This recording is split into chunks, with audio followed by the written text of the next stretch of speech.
আসসালামু আলাইকুম রহমতুল্লাহি ওয়া বারাকাতুহু। আউযু বিল্লাহি মিনাশ শাইতানির রাজিম। বিসমিল্লাহির রহমানির রহিম। কোনো ধরনের ভূমিকা ছাড়াই সরাসরি বক্তব্য যাচ্ছি। আজকে যখন আমরা এই জায়গায় এসে দাঁড়িয়েছি,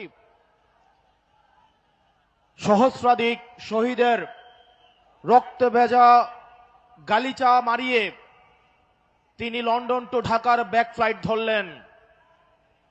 সহস্রাধিক শহীদের রক্ত দিয়ে বেগম খালেদা জিয়াকে জেল থেকে বের করে নিয়ে আসা হলো। আজকে আমরা দেখতে পাচ্ছি এই শহীদের মাকে নিয়ে সম্ভ্রমহানি করা হচ্ছে। জনাব তারেক জিয়া, আপনি আপনার কর্মীদেরকে সামলান। এই লাগামহীন কর্মীদের কারণে আপনার অধঃপতন আসন্ন। আপনারা যদি শহীদের মাকে সম্মান দিতে না জানেন, এই জুলাই পরবর্তী বাংলাদেশের জনগণ আপনাদেরকে সম্মান দিবে না। প্রিয় লাকসামবাসী, খুব কম কথায় কয়েকটা কাজ আপনাদেরকে দিয়ে যাব। এখানে প্রশাসনের ভাইয়েরা উপস্থিত আছেন, পুলিশের ভাইয়েরা আপনারা উপস্থিত আছেন। আপনাদের দায়বদ্ধতা জনগণের কাছে, আপনাদের দায়বদ্ধতা গুলশানের কাছে নয়, আপনাদের দায়বদ্ধতা ধানমন্ডির কাছে নয়। অত্যন্ত পরিতাপের বিষয়, আজকে পুলিশ সদস্যরা এখানে যারা আছেন, আইন শৃঙ্খলা বাহিনী আপনারা যেখানে আছেন, অতীতে আপনাদেরকে ব্যবহার করে আপনাদের ঊর্ধ্বতন কর্মকর্তারা তাদের পদ পদবি বাগিয়ে নিয়েছিল, আপনাদেরকে ব্যবহার করেছে। আল্লাহর দোহাই লাগে, উপরে আল্লাহ নিচে জমিন, নিজেকে আর ব্যবহৃত দিয়েন না। আপনারা ন্যায়ের পক্ষে থাকেন, ইনসাফের পক্ষে থাকেন। কোন রাজনৈতিক দল নয়, বাংলাদেশের জনগণ আপনাদের পক্ষে থাকবে।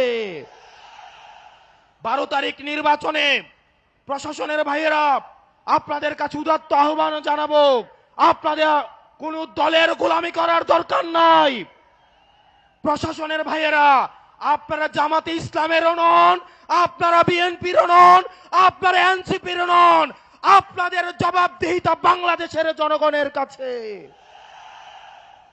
আজকে যদি আপনারা ভোট চুরি করে, লাইলাতুল ইলেকশন করে, রাতের ভোট দিনের ভোট রাতে করে, জনগণের ভোট চুরি করে আপনারা নির্দিষ্ট কোন দলকে ক্ষমতায় নিয়ে যান, আপনাদের সন্তানদের কাছে আপনারা দায়বদ্ধ থাকবেন। প্রিয় মিডিয়ার ভাইয়েরা, অত্যন্ত পরিতাপের বিষয়, এই জুলাইয়ের পরেও এই মিডিয়ার ভাইয়েরা দালালি বন্ধ করে নাই। সময় টেলিভিশন, 71 টেলিভিশন, ডিবিসি আবার দালালি শুরু করে দিয়েছে। আল্লাহ সাক্ষী, আমি সাক্ষী, আমি দেখেছি এজেন্সি যে রিপোর্ট লিখে দেয়, ডিবিসি 71 সময় টিভি সেই রিপোর্ট তারা পাবলিশ করে। এই ডিবিসি 71 এবং সময় টেলিভিশন হাত বদল হয়েছে, কিন্তু চরিত্রের বদল হয় নাই। আপনাদেরকে আবারও জনগণের কাঠগড়ায় দাঁড় করাবো ইনশাআল্লাহ। এই মিডিয়া শুধু প্রশ্ন, দুনিয়ার যত প্রশ্ন, দুনিয়ার যত সমস্যা, আমাদের ইনকাম কি, আমাদের চলাফেরা কোন জায়গা থেকে আসে, আমাদের শার্ট কোন জায়গা থেকে কিনি, রাজনৈতিক কর্মসূচি কিভাবে হয়, দুনিয়ার সকল প্রশ্ন আমাদের জন্য। অন্যদিকে সকল প্রশংসা এবং সকল মুগ্ধতা একটা রাজনৈতিক দলের জন্য। এর পরবর্তী বিপ্লব হবে এই মিডিয়া এবং প্রশাসনের বিরুদ্ধে বিপ্লব। বক্তব্য দীর্ঘায়িত করছি না। মিডিয়া এবং প্রশাসন বাংলাদেশকে সুখী, সমৃদ্ধ এবং উন্নতি করতে হলে আপনাদের প্রয়োজন রয়েছে। আমরা আপনাদের শত্রু না, আমরা চাই আপনাদের দায়বদ্ধতা, আপনাদের জবাবদিহিতা হচ্ছে জনগণের মুখী। আপনারা কোন দলমুখী না হয়ে আপনারা জনগণমুখী হন, জনগণ আপনাদের নিরাপত্তা দিবে ইনশাআল্লাহ।